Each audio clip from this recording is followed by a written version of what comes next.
37절에서 41절입니다.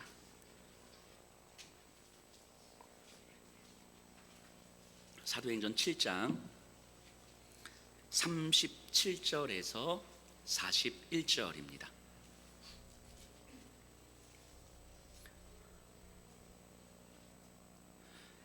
우리 천천히 찾으셔도 됩니다. 우리 저와 한 절씩 교독하겠습니다. 이스라엘 자손에 대하여 하나님이 너희 형제 가운데서 나와 같은 선지자를 세우리라 하던 자가 곧 이 모세라.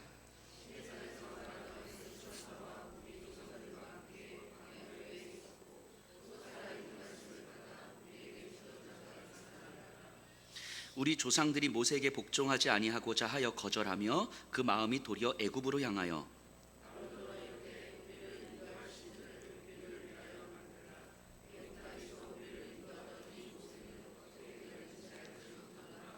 함께 고백합니다. 그때에 그들이 송아지를 만들어 그 우상 앞에 제사하며 자기 손으로 만든 것을 기뻐하더니. 아멘. 자리에 앉아 주시기 바랍니다. 우리 몇 가지 광고 말씀 먼저 드리겠습니다. 우리 계속 말씀드리는데요. 우리 4월 3일부터 7일 우리 고난주간 특별 새벽 기도회는 이번에는 자녀와 함께하는 운가족 새벽 기도회로 합니다. 그래서 6시에 진행을 하고요. 아침 식사가 제공이 돼요. 계속 갈수록 무너져가는 이 세대를 좀 보게 돼요. 그래서 우리 자녀들 또 우리 가정의 자녀들뿐만이 아니라 이 지역에 있는 아이들을 보면서 정말 속수무책으로 무너져가는 아이들을 보면서 참 마음이 아프거든요. 근데 기도밖에 없는 것 같아요. 그래서 우리 가정에서 좀 기도의 자리로 왔으면 좋겠고요. 우리 자녀들을 기도의 자리로 데리고 올 때 우리 아이들을 학원 보내는 열정보다는 조금 더 큰 열정으로 데리고 왔으면 좋겠어요. 그렇죠. 그래서 혹시라도 아이가 가기 싫은데 억지로 가면 안 되잖아요. 근데 학원 억지로 보내시잖아요. 그렇죠. 그 열정보다는 조금 더 큰 열정으로 데리고 오셨으면 좋겠고, 혹시 우리 아이가 엄마 나는 특세 나가면 호적에서 나를 파, 이러면 데리고 나오지 마세요. 그냥 놔두셔요. 근데 어쨌든 우리가 좀 우리 아이들과 함께 기도하는 자리, 또 이 다음 세대를 위해서 함께 기도하는 자리가 얼마나 중요한지 우리들이 좀 몸소 좀 느꼈으면 좋겠습니다. 그리고 이제 봄맞이 대청소가 있는데, 이거는 우리 시니어 팀에서 지난주에 모이셨어요. 근데 시니어 팀에서 그 건의를 하셨어요. 특세가 금요일날 끝나는데 토요일날 봄맞이 대청소를 했으면 좋겠다. 뭐 안 되면 우리 시니어 팀에서 하겠다. 이렇게 말씀을 하셔가지고, 그래도 광고를 해서 우리 성도님들 다 같이 오셔서 오전 10시에 모여서 한 청소하고 점심 식사하고 아마 이렇게 일정을 좀 보낼 것 같습니다. 그래서 대청소 있는 거 기억해 주시고요. 그리고 부활주일이 4월 9일인데요. 제가 이번에 아무 생각 없이 그냥 지나가고 있었는데 어제 어떤 집사님들이 말씀을 하셔가지고 저희가 이제까지 이랬던 것 같아요. 교회에서 계란을 준비를 하고요. 또 각 가정에서 좀 이쁘게 꾸미실 수 있는 분들을 계란을 꾸며서 오시면 이걸 가지고 이제 부활주일 예배 끝나고 각 가시면서 이제 어떤 분량대로 들고 가셔서 이 지역의 상가 아니면 주변의 분들 아니면 뭐 자기 아파트 경비하시는 분들 뭐 이런 분들에게 이렇게 다 나눠 드렸었거든요. 그래서 이번에도 그렇게 하려고 합니다. 그래서 교회에서는 계란을 준비할 거고요. 또 각 가정에서도 좀 이렇게 이쁘게 꾸며서 오실 수 있는 분들은 오셔서 모아놓으면 우리 아이들 각 교회 학교에서도 뭐 가져갈 거고요. 그리고 성도님들이 예배 드리고 가시면서 이렇게 좀 나눠드리면 좋을 것 같아요. 이 말고도 좀 선물이 좀 몇 개 더 있어요. 뭐 수제 비누하고 뭐 이렇게 손수세미 뭐 이런 거 있어요. 근데 어쨌든 같이 이렇게 해서 나눠 드리려고 합니다. 세례 신청 받습니다. 3월 31일까지 신청해 주시고요. 어린이부 부모 간담회가 오늘 오후 1시 30분에 있고요. 청소년부 부모 간담회가 다음 주 주일 오후 3시에 있습니다. 우리 남자 소그룹 전체 모임 있는 거 기억해 주시고요. 그리고 세소식반 계속 진행하고 있어요. 매주 토요일에. 그래도 감사하게 지난주에 이렇게 광고를 들으시고 어떤 분께서 세소식반 12주치의 간식을 또 후원해 주시겠다고 말씀해 주셔서 제가 감사합니다. 예, 그리고 저는 개인적으로 이번 주 금요일에 그 여수로 신방을 가요. 우리 김성훈 집사님, 서순 집사님. 그래서 아마 금요 예배 때 제가 아마 자리에 없을 것 같습니다. 그리고 교우 동정에 보시면요, 환우분들을 위해서 기도해 주시고요. 우리 임숙희 권사님, 이신희 장로님의 아내분 임숙희 권사님께서 대장암 진단을 받으셨어요. 그래서 내일 아마 병원에서 이렇게 상담받고 수술 일정 잡을 것 같은데요. 아마 4월 초 정도 되지 않을까 싶습니다. 그리고 우리 황 전사님의 아들 이연희 이가 중이염 수술을 해요. 이렇게 막 그렇게 뭐 길게 하는 수술은 아니라고 하는데 아이가 아직 어려서 좀 기도해 주시면 좋겠고요. 우리 이미영 집사님 모친 장례가 지난 주간에 있었어요. 그래서 이미영 집사님께서 감사하다고 조그만 답례품을 좀 준비하셨어요. 이게 뭐 과자 이런 거 해서 어제 오셔가지고 다 포장하셨더라고요, 혼자서. 그러니까 요 엘리베이터 앞에 보면 이렇게 요거 있거든요. 그 이미영 집사님이 장례 답례품으로 준비한 거예요. 이렇게 좀 챙겨 가시면 좋겠습니다. 예, 우리 말씀을 나눌게요. 자, 우리가 3주째 지금 사도행전 7장 스데반 설교를 살펴보고 있는데요. 아마 한 번 더 스데반 설교로 한 번 더 설교를 할 것 같은데, 아브라함으로부터 시작해서 모세 이야기까지 왔어요. 이스라엘 민족의 역사는 세상을 건져내시기 위한 하나님의 구원의 역사이며 하나님께서 하시는 일에 부름받은 증인이 바로 아브라함과 모세다, 이런 이야기를 했단 말이에요. 그러니까 세상이 아브라함을 적대하고 모세에게 반역한다 할지라도 그것이 하나님의 일을 방해할 수 없다는 거예요. 하나님은요, 아브라함과 모세가 아니어도 얼마든지 다른 증인들을 통해서 구원의 역사를 이루어 가실 것이기 때문이죠. 그러니까 스데반은요, 지금 구약 이스라엘의 역사를 하나님 중심의 관점에서 풀어가고 있는 거예요. 자, 그럼 이런 이야기를 듣고 있는 산헤드린 공회 유대인들이 얼마나 이 스데반의 설교를 당혹스럽게 이렇게 들을지 상상을 해보셔야 되는 거예요. 자기 이스라엘 민족의 뿌리가 아브라함과 모세고 다윗이잖아요. 근데 스데반은 지금 아브라함도 아무것도 아니다, 모세도 아무것도 아니다, 다윗도 아무것도 아니다, 이건 결국 하나님의 역사다, 지금 이렇게 이야기하고 있는 거예요. 그러니까 유대인들의 입장에서는 당혹스럽고 분노하는 거죠. 자, 모세의 일생을 좀 보면요, 40세의 모세, 즉 모든 능력을 갖추고 있었고 심지어 하나님을 위해서 헌신할 준비가 되어 있었던 모세. 그래서 이 히브리 민족을 위해서 내가 뭔가를 하겠다라고 왕자로서의 모든 기득권을 다 내려놓고 헌신했던 그 모세를 하나님은 꺾으셨잖아요. 실패하게 만드셨어요. 그리고 모세가 가지고 있는 그 모든 출중한 능력을 의미 없게 만들어 버리셨어요. 그리고 그렇게 40년 광야의 양치기로 지내게 하신 후에 이 80세 된 노인네를 하나님은 부르신 거예요. 기가 막힌 일이죠. 하나님께서 왜 그렇게까지 하셨겠습니까? 하나님이 세상을 구원하시기 위해서 부르신 사람들, 모세든 아브라함이든 다윗이든 아니면 저나 여러분들이든, 하나님께서 모세에게, 하나님께서 우리에게 원하시는 건 능력이 아니기 때문이에요. 능력 있는 사람을 원하시는 게 아니라고요. 능력은 하나님 안에 있어요. 하나님은 모세에게, 그리고 우리에게 원하시는 건 믿음과 순종이지요. 하나님은요, 능력을 필요로 하시는 분이 아니라 믿고 순종하는 자들에게 능력을 주시는 분이죠. 이 하나님을 믿으셔야 돼요. 그러니까 믿음이 없기 때문에 우리는 능력을 갖추려고 하는 것이고, 그래서 능력이 갖추어지지 않으면 아직 준비가 안 된 것 같아 보이는 거예요. 그러니까 우리가 정말 준비가 안 되어서가 아니라 사실 믿음이 없어서이겠죠. 그러니까 하나님을 믿으셔야 돼요. 하나님이 어떤 분이신지를 알아야 됩니다. 우리의 그 작은 능력, 우리의 그 작은 돈에 의지하는 분이 아니신 거예요. 가난한 자, 약한 자들을 통해서 부한 자, 강한 자들을 부끄럽게 만들어 주실 수 있는 분이 바로 우리 하나님이라는 사실을 믿으셔야 돼요. 우리의 믿음은 여기에 있어야 되는 거죠. 자, 39절에서 41절 한번 볼게요.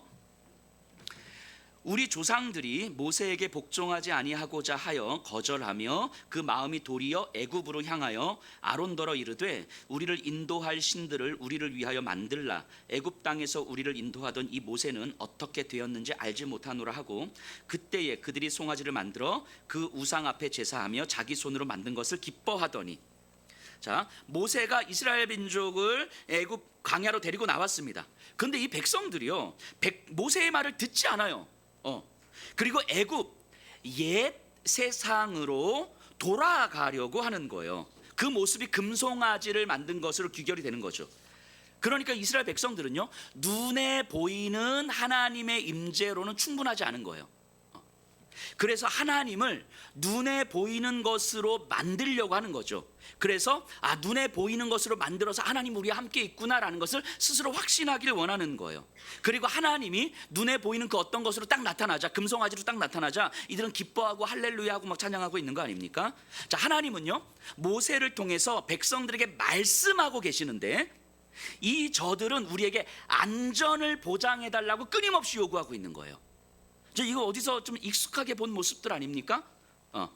하나님은 말씀으로 우리와 함께하고 계시는데 그 우리는 예배를 드리고 찬양을 하고 기도를 하고 하나님의 말씀을 듣는데 그리고 나서 우리는 눈에 보이는 안전을 여전히 구하고 있지 않습니까? 말씀을 듣고 나서는 그래서 우리의 안전이 보장이 됩니까? 말씀을 듣고 나서는 우리 자녀는 대학 갈 수 있습니까? 그래서 취업은 잘 될까요? 그래서 결혼은, 자녀는, 남편 승진은, 돈은 여전히 하나님의 말씀을 듣고 하나님을 예배하고 나서 그리고 여전히 눈에 보이는 그 어떤 것으로 우리의 안전을 삼고자 하는 모습 아닙니까? 심지어 교회조차도 하나님의 은혜를 눈에 보이는 안전으로 설명하려고 하는 건 아닙니까? 교회가 최소한 이 정도는 갖춰야 되고 뭐 돈은 이 정도는 있어야 되고 건물은 이 정도는 있어야 되고 성도는 이 정도는 있어야 되고 뭔가 이 정도는 돼야지 교회가 하나님의 은혜를 누리고 있다고 생각하는 그 어떤 것들, 보이지 않는 하나님의 은혜를 끊임없이 눈에 보이는 것으로 만들어서 우리가 스스로 안전하다고 확신하려고 하는 모습,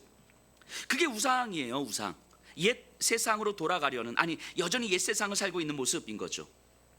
우리는요 우상을 만들지 않는 예배를 드릴 수 있어야 해요.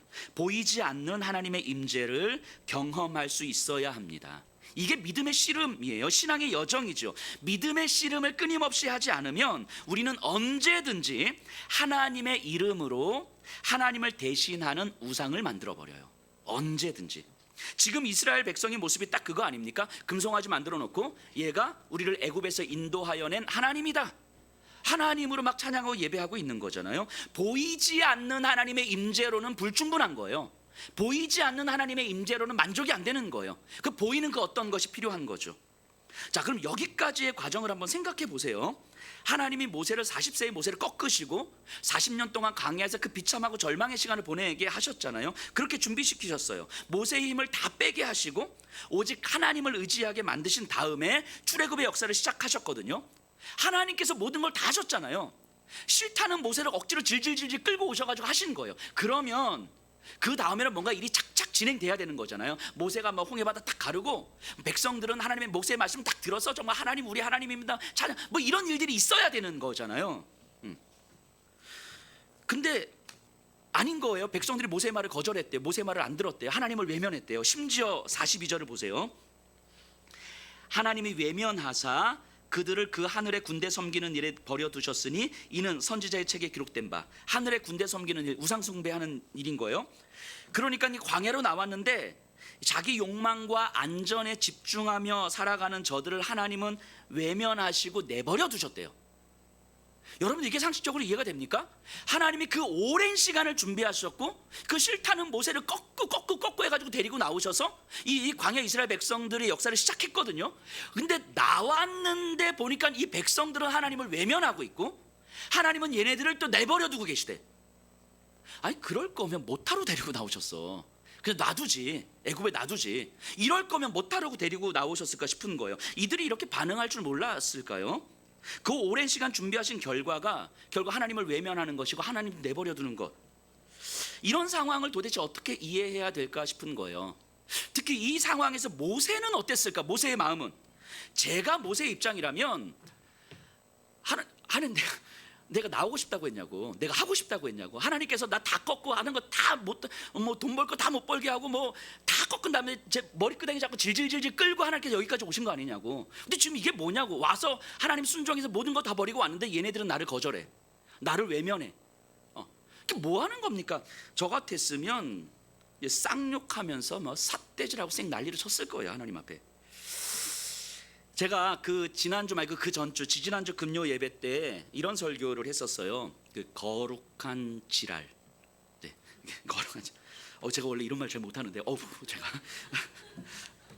도저히 참을 수 없는 분노와 억울함, 미쳐버릴 것 같이 속상할 때 다윗이요 하나님께 기도를 하는데 어떻게 어떻게 저주의 기도를 하냐면 자기를 속상하게 만들었던 저 원수 같은 놈들을 보면서 하나님 저놈 빨리 죽게 해주십시오. 하나님 저놈의 아들은 고아가 되게 해주십시오. 하나님 저놈의 아내는 과부가 되게 해주십시오. 저놈의 후손들은 대대로 빌어먹는 거지로 살게 해주십시오. 뭐 이렇게 저주를 퍼부어요.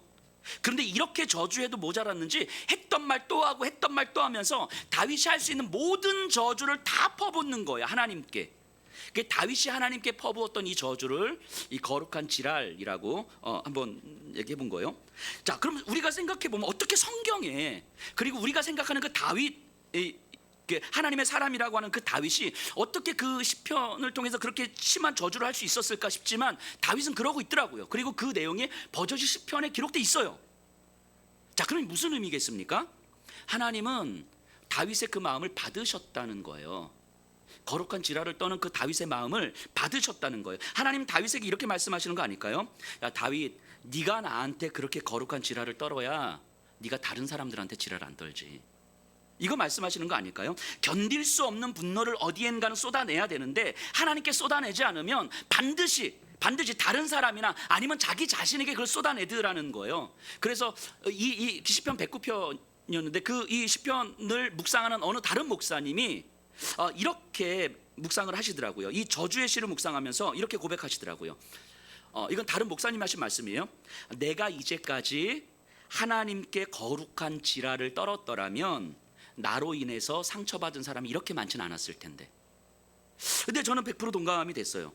우리는요 생각보다 그렇게 거룩한 사람들이 아니잖아요. 뭐 저보다는 좀 나으실 수 있겠지만 생각보다 우린 그렇게 경건하지 않아요. 그런데도 불구하고 우리는 하나님 앞에 너무 신앙적으로 예의를 갖추려고 하는 거죠. 열심히 기도하고 예배 열심히 드리고 찬양을 열심히 하면 마치 내가 하나님의 은혜로 다 살 수 있는 것처럼 생각하는 거죠. 하지만 어쩌면 그건 자기 자신도 속이고 있는 것 아닐까요? 그렇기 때문에 가장 은밀한 일상, 남들이 내 삶을 모르는 그 일상, 이게 가정이겠죠. 그 은밀한 일상에서 특히 가정에서 우리 배우자에게, 자녀들에게 끊임없이 상처 주는 일들이 그렇게 비일비재하는 거 아니겠습니까? 그렇게 예배를 드리고 나서, 그렇게 말씀을 듣고 나서, 그렇게 기도를 하고 나서 은밀한 일상에서 그렇게 상처를 주는 거예요. 우리는 하나님 앞에서도 영적인 예의를 갖추려고 하는 거죠. 하지만 우리는 그런 거룩한 존재가 아닌 것 같아요. 우리가 아무리 은혜를 받고 아무리 말씀으로 충만해도 누군가 나를 조금만 건드리면 분노가 그냥 쑥 올라오는 거예요. 아무리 찬양하면서 우리가 눈물을 흘리며 기도를 해도 상황이 조금만 어려워지면 금세 불안해지고 예민해지는 거예요. 그런데 세상에 속한 사람들은 거룩한 지랄이 뭔지 모르잖아요. 어색하죠. 이 지랄이라는 말이 제 입에 안 붙어서. 자, 이 세상에 속한 사람들이 이 거룩한 지랄이 뭔지 모르기 때문에 자신이든 가족이든 누구든 상처를 남기게 되는 거예요. 그럴 수밖에 없는 거죠. 그렇게 자신도 죽고 주변도 죽는 거예요. 대표적으로 다윗 전에 사울 왕이 그랬잖아요. 사울 왕이 시기와 질투와 분노를 어떻게 거룩한 지랄로 떨 수가 없는 거예요. 그래서 그 거룩한 지랄을 못 떨고 누구한테 지랄을 떨어요? 다윗에게 지랄을 떨잖아요. 자기도 죽고 다 죽는 거예요. 하나님께 거룩한 지랄을 떨 때에, 하나님께 다 쏟아낼 때에, 하나님께서 그 마음 다 들으신다는 것이 믿어질 때에 비로소 하나님의 마음으로 다시 채워지는 거예요. 그러면 그 다음은 하나님께 맡길 수 있는 거예요. 바울이 로마서에서 하는 말씀이 바로 이거더라고요. 선으로 악을 이기라. 어떻게요? 너희가 친히 원수를 갚지 말고 하나님의 진노하심에 맡기라. 거룩한 지랄 떨라는 거예요. 거룩한 지랄을 떨고 하나님께 다 드리고 쏟아내고, 그리고 하나님의 마음이 내 안에 품어져서 하나님으로 채워지게 되면 그 다음은 하나님께 맡길 수 있다는 거예요. 이게 선으로 악을 이기라는 거죠. 모세는요 지금 이 광야에서 하나님께 아마 이 거룩한 지랄을 떨었을 거예요. 너무 막막한 현실 앞에서 힘도 없는 나를 부르셨는데 백성들은 말을 듣지도 않고 하나님의 뜻을 따르려고 하지도 않아요. 도대체 하나님이 하시는 일이 이해가 안 되는 거예요. 도대체 뭐 하는 건지 잘 모르겠는 거죠. 그래서 거룩한 지랄을 떨고 또 떠는 거예요. 그렇게 또 하루를 살고, 그렇게 또 하나님을 보는 거예요. 그렇게 내가 이해할 수 없는 하나님의 일하심을 하나씩 깨달아가는 거죠. 이게 믿음의 여정이에요. 눈에 보이는 확실한 건 돈이고 성공이고 취업이고 안전인데 내 자녀고 가족인데 거기에 내 인생을 걸 수 없다는 것이 믿어지는 거잖아요. 그러니까 답답하게 이 믿음의 길을 걸어가는 여정, 거기서 보이지 않는 그 하나님을 경험해 가는 거예요. 내 인생 속에서 예수님의 죽음과 부활을 끊임없이 반복하시는 하나님을 경험하는 거죠. 이해할 수 없는 십자가의 죽음, 하지만 더 이해할 수 없는 그 부활의 영광, 싫고 짜증나고 답답해서 거룩한 지랄을 떨지만 감당할 수 없을 만큼 부어주신 그 하나님의 은혜, 보이지 않아서 답답해 죽을 것 같지만 보이지 않는 하나님의 임재가 나를 압도하는 그 은혜, 그 죽음과 부활이 내 인생에서 반복해서 경험이 되는 거예요. 근데 이걸 이해하지 못하면요, 이거를 이해하지 못하면 우리가 믿음으로 할 수 있는 일은 하나도 없습니다. 이 사실을 이해하지 못하면, 이 사실이 우리에게 경험되지 않으면 우리의 인생에서 믿음으로 할 수 있는 일은 하나도 없어요. 그저 우리의 열심으로 하는 것이고, 우리의 열정으로 하는 것이고, 우리의 힘으로 하는 것일 뿐인 거죠. 여기에 복음의 비밀이 담겨져 있는 거예요. 그래서 복음은요, 우리가 하는 것이 아니라 하나님께서 해 가시는 거죠. 모세는요, 이 복음의 비밀을 깨달았기 때문에 이 믿음의 여정을 걷고 있는 거죠. 비록 예수님이 오시기 전의 인물이지만 분명 복음을 깨달았습니다. 예전에 제가 설교 때 한번 말씀드렸던 것 같은데 다시 한번 상기시키는 의미에서 또 좀 외우셨으면 좋겠어요. 이거는 다시 한번 질문 던져볼까요? 복음이 뭡니까? 복음이. 이 질문을 던지면요, 교회를 다니신 거의 대부분의 분들이 이렇게 대답을 하시더라고요. 내가 예수님 믿고 구원받는 거요. 여러분들, 이게 복음이 아니라는 말은 아니지만 이건 복음의 핵심이 아니죠. 그렇죠? 이건 복음을 제대로 알지 못하기 때문에 할 수 있는 이야기일 거예요. 자, 복음이라는 단어 자체에 담겨진 역사적 의미는요, 왕이 바뀌었다, 세상이 달라졌다, 이런 의미예요. 복음 자체가 갖고 있는 어떤 역사적 의미는 왕이 바뀌었고 그래서 세상이 달라졌다, 이런 의미인 거예요. 자, 이 세상은요, 죄의 권세 아래 있었잖아요. 사단의 권세 아래 있었다고요. 사단이 온 인류를 다스리고 있었어요. 그러니까 하나님이 인간에게 먼저 찾아오시지 않으면요, 인간은 사단의 권세 아래에 있는 인간은요, 죽었다 깨어나도 하나님을 알 수도 없고 만날 수도 없는 거예요. 아브라함도 모세도 하나님이 특별히 찾아와서 만나주신 사람들인 거죠. 그러면 하나님이 인간을 구원하시기 위해서 가장 먼저 하셔야 되는 일이 뭡니까? 사단의 권세를 깨뜨리는 거예요. 온 인류를 다스리고 있는 사단의 권세를 깨뜨리시는 거예요. 세상의 왕노릇하고 있는 사단의 권세를 깨뜨려야 그 아래서 신음하고 있는 인간들을 구원하실 수 있기 때문인 거죠. 그래서 예수님께서 이 땅에 오셔서 십자가에 죽으시고 부활하심으로 말미암아 사단의 권세가 깨진 것이고, 예수님이 승천하셔서 하나님 보좌 우편에 앉아 계심으로 인하여서 이 온 우주의 온 세상의 왕이 예수다라는 것을 하나님이 선포하신 거예요. 이거는 내가 예수를 믿고 안 믿고 하고 상관없이 이루어진 일인 거예요. 성부 하나님과 성자 하나님께서 이 땅에서 이루신 일인 거예요. 내가 안 믿어도 이 일은 이루어진 거예요. 내가 예수를 안 믿어도 예수는 이 세상의 왕이신 거예요. 내가 안 믿어도 세상은 달라진 거예요. 단지 내가 모르고 있을 뿐인 거죠. 그러다가 어느 순간 세상의 왕이 바뀌었다는 소식이 나에게 들린 거예요. 그 사실이 믿어진 거예요. 성령께서 나에게 찾아오셔서 예수가 왕이라는 사실을 믿게 하신 거예요. 이제까지 옛 세상을 살던 내가 이제는 새로워진 세상을 믿고 살게 되는 거죠. 이전 것은 지나갔으니 보라, 새 것이 되었도다. 이것을 구원받았다라고 하는 거예요. 왕이신 예수님을 믿고 창조주 하나님의 자녀가 되었는데, 그런데 그리고 나서 새로워진 세상을 나는 살아가는데 내 주변과 이 세상을 바라보니까 아직 옛 세상을 살고 있는 거예요. 사람들은 이미 세상은 바뀌었는데 옛 세상을 살고 있는 거예요. 이게 내 눈에 보이기 시작하는 거죠. 왕이 바뀌었다는 사실도 모른 채 옛날 왕, 이미 죽은 왕, 이미 패한 왕을 섬기고 있는 거예요, 사람들이. 그러니까 세상을 향해서, 내 주변의 사람들을 향해서 알려줘야 되는 거잖아요. 당신들이 살고 있는 세상은 이미 바뀌었다고.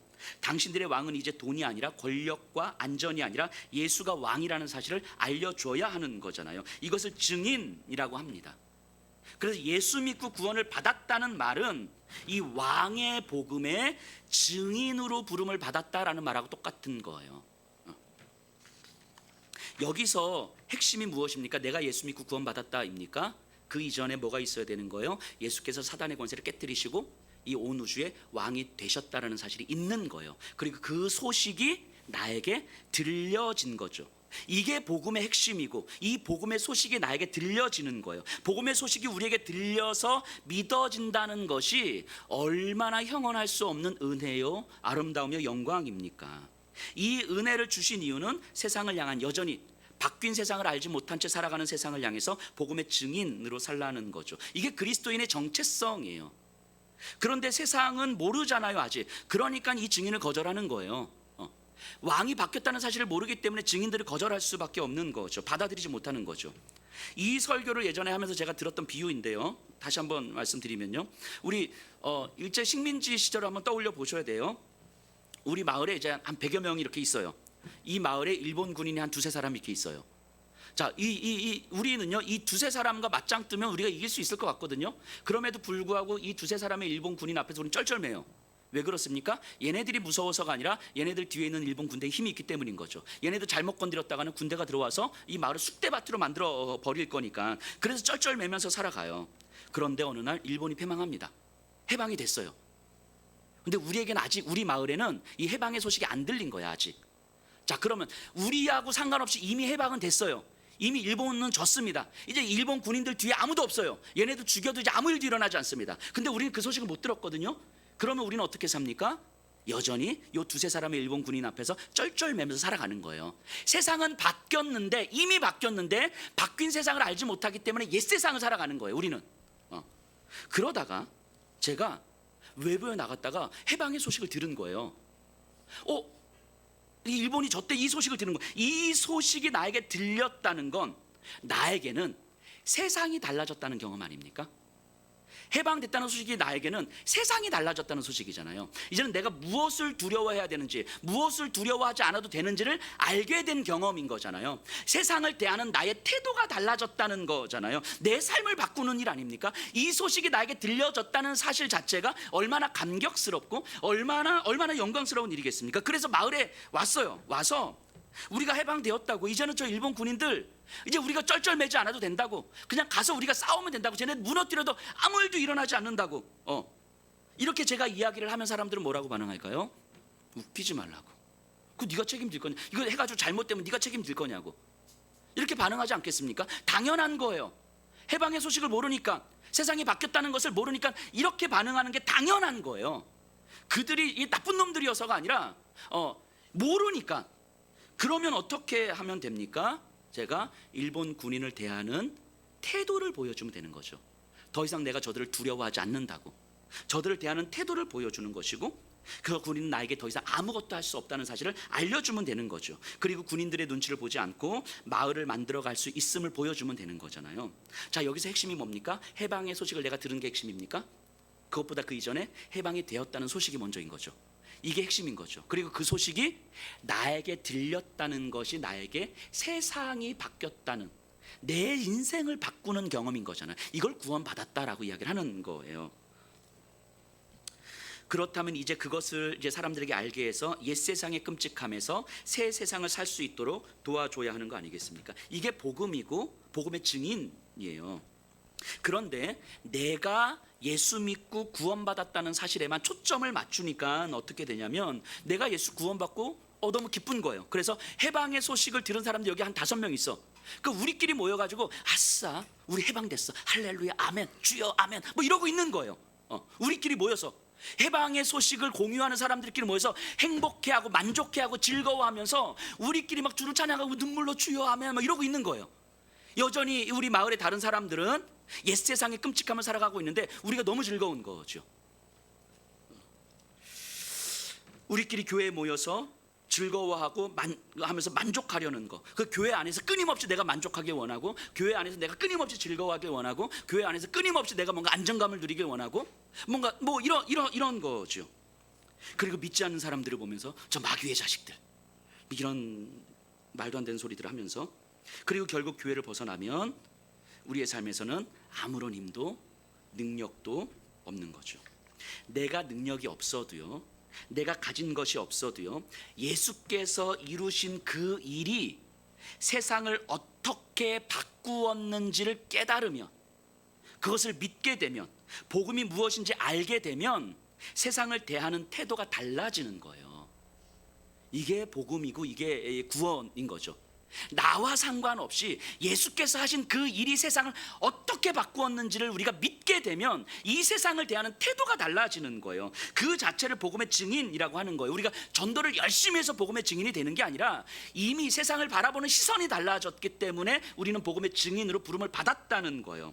그 복음을 제대로 이해하면요, 이스라엘 백성들의 태도와 모세의 마음을 이제 이해할 수가 있습니다. 애굽으로 돌아가려는 백성들, 여전히 옛 세상을 살아가려는 백성들은요, 아직 세상의 왕이 달라졌다는 사실을 모르고 있는 거예요. 이들은요, 죽었다 깨어나도 모르는 거예요. 그러니까 이들의 행위, 백성들의 행위는 어쩌면 당연한 거예요. 예측 가능한 당연한 거죠. 그래서 이들에게 모세는 이스라엘 백성들에게 증인으로 부름을 받았다는 사실을 아는 거죠. 이 복음을 깨달은 모세는 아직 복음을 깨닫지 못하는 이들에게 복음의 증인으로 부름을 받았다는 사실을 아는 거예요. 저들이 믿음을 가질 때까지 저들과 함께 하나님께서 맡기신 그 일을 감당하는 거예요. 모세는 그걸 아는 거죠.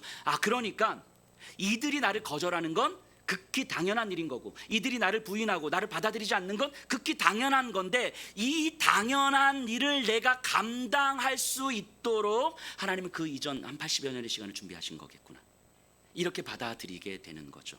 그러다 감당할 수 없을 정도로 힘들면 하나님 앞에 거룩한 지랄 한번 떨고, 그리고 또다시 이 백성들을 향하여서 증인으로 서 있는 거죠.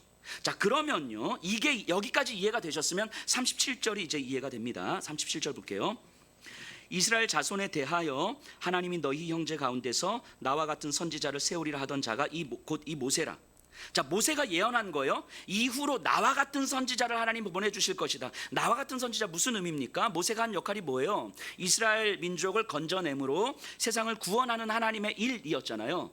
그런데 모세를 통해서 구원이 완성됐으면 모세 이후의 선지자가 또 올 필요가 있습니까? 없습니까? 없어요.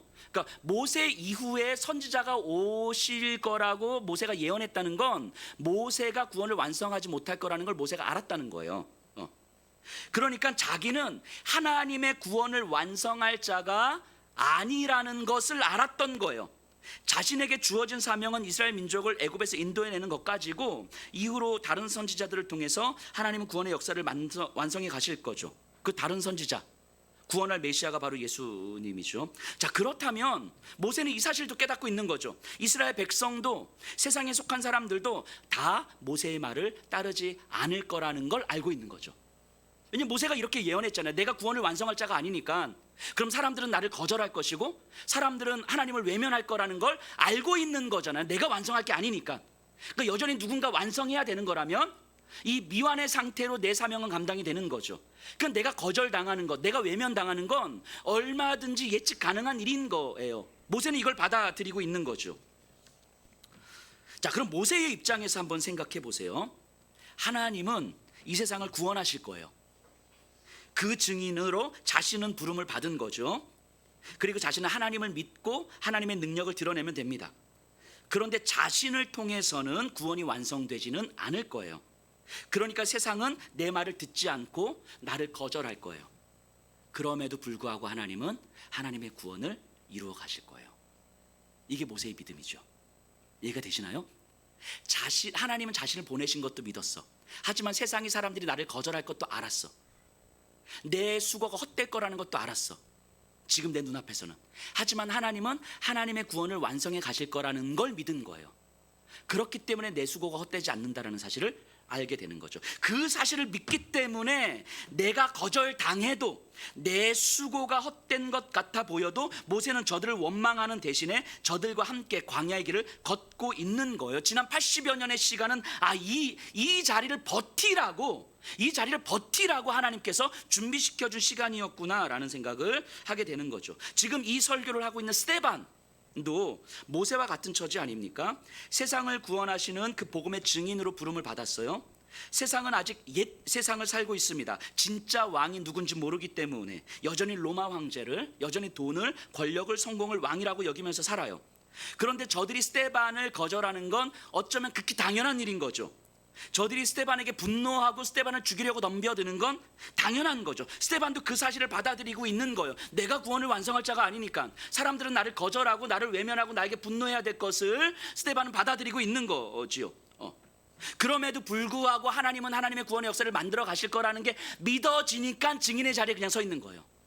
세상 한가운데서 세상에 속한 사람들에게 진짜 왕이 누구인지를 알려주는 자리가 그냥 내 자리인 거죠. 내가 거절당해도 하나님은 하나님의 구원의 역사를 만들어 가실 게 믿어지니까.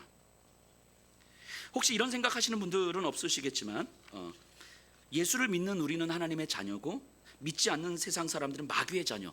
혹시 정말 이렇게 생각하시는 분들은 진짜 안 계시죠? 그러시면 안 돼요. 큰일 납니다. 이런 생각이 복음을 잘못 이해하고 있기 때문인 거예요. 내가 예수 믿고 구원받았다, 여기에만 초점을 맞추고 있기 때문에 구원받은 자와 구원받지 못하는 자를 우리가 선명히 가르고 있는 거예요. 하지만 복음의 핵심이 내가 구원받았다가 아니라 세상이 달라졌다, 왕이 달라졌다에 초점을 두기 시작하면 믿지 않는 사람들은 마귀의 자녀가 아니라 아직 바뀐 왕이 누구인지를 알지 못하는 자들일 뿐인 거죠. 그래서 그들에게 우리를 증인으로 부르신 거예요. 그 증인으로 부름을 받았다는 사실이 얼마나 대단한 일입니까? 스데반은 자신도 이 모세와 같은 부름을 받은 사람이라고, 또 저와 여기 있는 한 사람 한 사람도 모세와 같이 스데반 같이 부름을 받은 사람이라고 이야기를 하는 거예요. 그래도 스데반은 모세보다 훨씬 더 좋았지 않았을까요? 왜냐하면 모세는 장차 올 그 선지자를 소망하고 믿었지만 경험하지 못했잖아요. 하지만 스데반은 그 예수님의 죽으심과 부활을 믿은 거 아닙니까? 이해할 수 없는 그 십자가의 죽음, 하지만 더 이해할 수 없는 그 부활의 영광을 믿었기 때문에 스데반은 지금 이해할 수 없는 이 사람들과 나를 거절하고 나에게 분노하고 있는 이해할 수 없는 이 상황, 이 증인의 자리에 있는 거 아닙니까? 더 이해할 수 없는 부활의 영광이 있을 거라고 믿기 때문인 거죠. 우리도 마찬가지 아니겠습니까? 우리가 속해 있는 어떤 일상, 가정이든 직장이든 학교든 지역이든 어디든 그곳에서 세상의 왕이 달라졌다는 것을 믿는 우리가 여전히 옛 세상을 살아가고 있는 주변의 사람들을 보면서 어떤 방식으로든 세상이 달라졌다는 사실을 알려주려고 할 때 때로는 거절도 당하고 때로는 답답하기도 하고 때로는 막막하기도 하죠. 그래서 우리는 하나님 앞에 거룩한 지랄도 떨면서 그렇게 또 한 걸음 한 걸음 가는 거 아니겠습니까? 거기서 경험되는 그 하나님의 임재, 이해할 수 없는 죽음에서 더 이해할 수 없는 부활을 경험하게 되는 거예요. 여러분들의 인생 한가운데서 이 삶을 하나님은 아름답다고 말씀하시는 거죠. 하나님의 임재를 경험하는 삶, 이렇게 아름다운 삶으로 우리는 부름을 받은 거예요. 그러니까 우리의 삶이 우리의 생존과 안전에 초점을 맞춘 채 보이는 것들에 집중해서 아둥바둥 살아가기에는 이미 여러분들을 너무 아름다운 존재로 하나님 부르셨다는 거예요.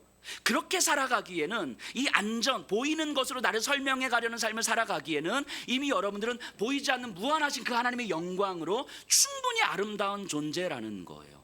여러분들과 상관없이 하나님은 여러분들을 그렇게 부르셨다는 거죠. 지난 주간에 제가 어느 집사님하고 이야기를 나누다가 자연스럽게 다음 세대에 대한 이야기를 하게 됐어요. 안중 아이들에 대한 이야기를 하게 됐는데 예전의 마음이 제 안에 쭉 이제 들어오는 거예요. 제가 여러 번 말씀드린 것 같은데 예수평화교회가 이 안중에 자리 잡게 된 이 결정적인 계기가 있거든요. 여러 가지 이유들이 있었겠지만 개척하기 전에 제가 여기저기 지역들을 좀 다니면서 이렇게 있을 때 그러다가 누군가 이제 안중에 대한 이야기를 하셨고, 그래서 이제 안중에 혼자서 땅 밟기도 하고 이제 전도도 하면서 다녔어요. 그러다 어느 날 혼자서 이제 안중을 이렇게 쭉 돌고 있는데 어느 놀이터에서 한 초등학교 4학년쯤 돼 보이는 아이가 이렇게 혼자 있는 거예요. 그 아이한테 이제 복음을 전하고 이야기를 하고, 그리고 저는 이제 안중을 이제 다시 이렇게 쭉 돌았죠. 1시간 정도. 그리고 그 놀이터에 왔는데 얘가 또 있는 거예요. 그래서 또 이야기를 하고 또 이렇게 예수님 이야기하고 또 이렇게 안중을 한 바퀴 이렇게 돌고 1시간 정도 있다 그 자리에 왔는데 얘가 또 있는 거예요. 그러니까 이 아이는 3시간을 그 자리에 있었던 거고요. 저는 하루에 3번을 이 아이를 본 거잖아요. 물론 그때만 그랬는지 다른 날도 그랬는지 모르겠지만 집에 가도 아무도 없고 그래서 혼자서 이렇게 놀고 있다는 거예요.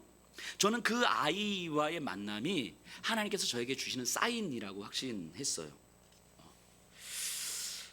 이곳에 교회가 필요하구나. 물론 이미 교회들이 있었지만 저에게는 이런 마음이 들어왔던 거죠. 이 아이들이 예수 안에서 얼마나 빛날 수 있는 존재인지를 알게 해줄 교회가 이 땅에 필요하겠다라는 생각을 하게 된 거예요. 이 하나님의 사인으로 드린 거죠. 그래서 안중으로 결정을 했고 그래서 개척을 했어요.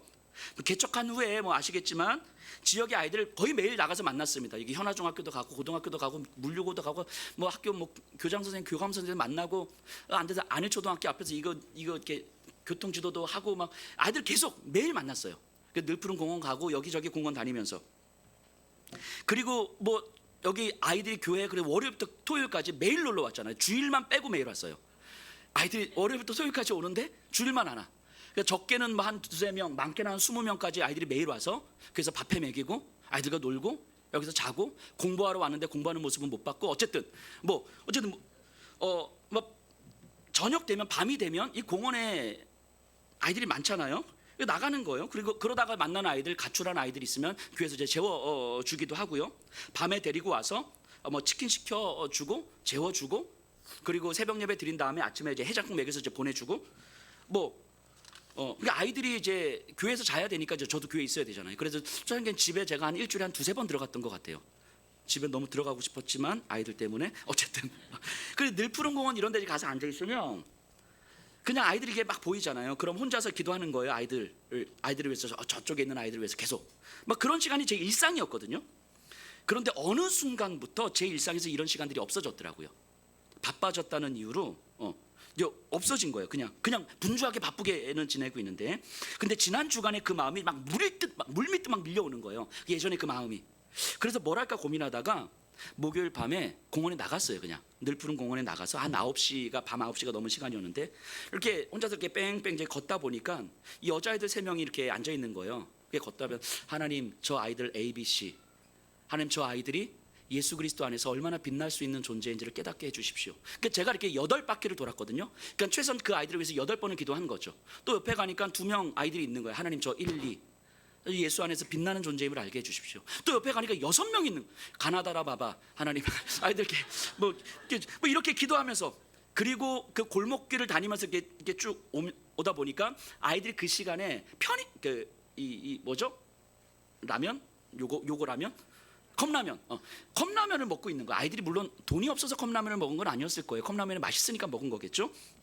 그런데 그 아이들을 보면서 저 먹을 때 그 삼각김밥하고 음료수라도 하나씩 주면 좋겠다 하는 생각이 이제 들었어요. 이게 돌면서 그러면서 이제 계산을 한 거죠. 삼각김밥하고 음료수 하나면 한 2,500원, 한 30명이면 한 75,000원, 75,000원에 한 달이면 4주니까 30만 원. 그리고 이제 그날이 목요일 날 밤이었으니까 이제 금요일 새벽에 기도하면서 어젯밤에 봤던 아이들을 위해서 이제 계속 떠올려가면서 계속 기도를 했어요. 기도를 하고 금요일 오전에 제자반이 있어서 제자반을 준비하는 중에 메시지가 하나가 온 거예요. 제 예전 친구인데 교회 안 다니는 친구예요. 근데 이 친구가 예전에 뭐라고 이야기를 했냐면 야, 너 좋은 일 많이 하는데 나중에 내가 헌금 한번 할게. 근데 이런 얘기를 한번 했으면 저는 기억도 안 나거든. 너무 오래된 일이어서 근데 문자가 온 거예요. 야, 약속한 헌금 보낸다 하면서 100만 원을 보내준 거예요. 그 친구가 3달치. 제가 그 순간 어떤 마음이 들었냐면 2가지 마음이 들었어요. 이 안중에 다음 세대를 향해서 하나님도 마음이 급하셨구나. 내가 어제 한 달에 30만 원 이걸 들으셨구나. 하나님이 마음이 하나님도 마음이 급하셔서 바로 이렇게 응답해 주시는 거구나. 그리고 또 한편으로는 어떤 마음이 들었냐면 하나님은 누군가 이렇게 한 걸음 움직이기를 그토록 기다리고 계셨는데 내가 하나님의 마음을 헤아리지도 못한 채 너무 게을렀구나. 바쁘다는 이유로 분주하다는 이유로 하나님의 마음이 어디에 있는지를 세밀하게 헤아리지도 못한 채 그냥 너무 게을렀구나. 도대체 내가 이제까지 뭐 한 거지? 이런 마음이 들었어요. 예전에 그러다 보니까 생각이 나요. 예전에는 이렇게 공원 같은 데서 교복 입은 애들이 이제 막 이렇게 소주 먹고 이렇게 이런 애들이 있잖아요. 이렇게 새우깡에. 그럼 예전에는 제가 겁이 안 났던 것 같아요. 그냥 가서 얘들아 소주는 새우깡에 먹으면 안 돼. 고기 안주 먹어야 돼. 하면서 치킨 시켜주고 막 그랬거든요. 그 자리에서 얘들이 막 이상한 아저씨라고. 근데 목요일날 밤에 나갔잖아요. 한 곳에서 이제 담배 피우는 애들이 있는데 무섭더라고요. 이렇게 괜히 가서 뺑 뜯기면 어떡하지? 막 이런. 제가 어떤 마음이 들었냐면 내가 그만큼 무뎌졌구나. 예전엔 무섭지 않았거든요. 물론 얘네들이 이렇게 환대해 주진 않죠 저를. 그럼에도 불구하고 그게 뭐 겁나거나 두렵거나 무섭진 않은데 이제는 살짝 두렵더라고요. 제가 안전함에 너무 익숙해져 있었구나.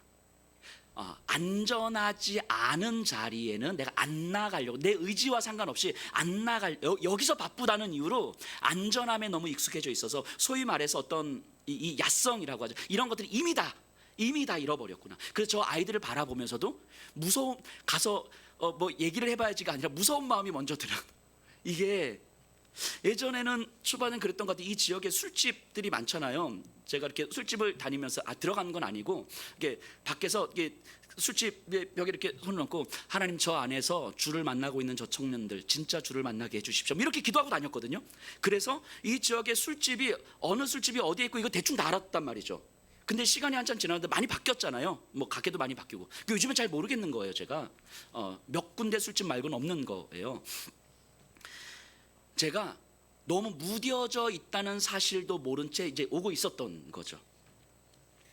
아이들을 또 만나면 거절도 당하겠죠. 당연히 거절도 당하겠죠. 아이들이 저를 무시하겠죠. 제가 돈도 쓰고 시간도 쓰고 에너지도 쓰고 감정도 쓰는데 어떤 열매가 없을 수도 있겠죠. 세상의 왕이 바뀌었다는 사실을 알지 못하기 때문에 당연한 반응 아니겠습니까?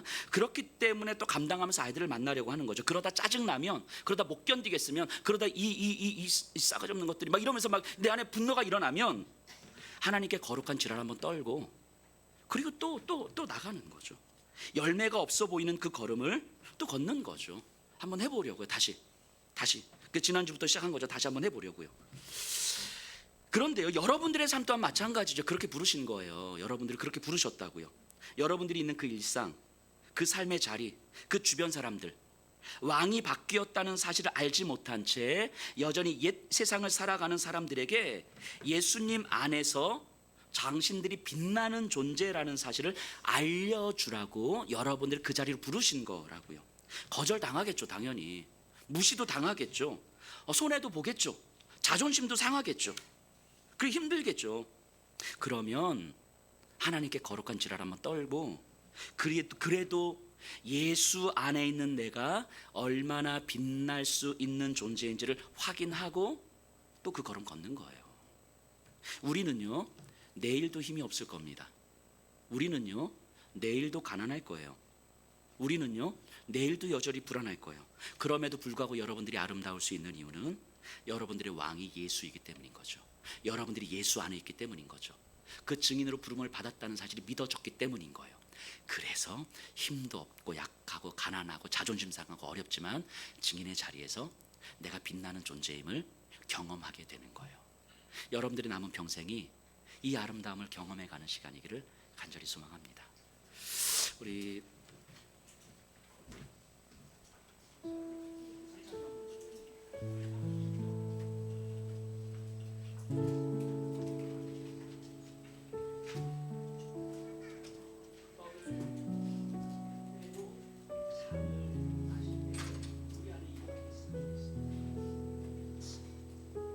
예수가 우리의 왕이십니다.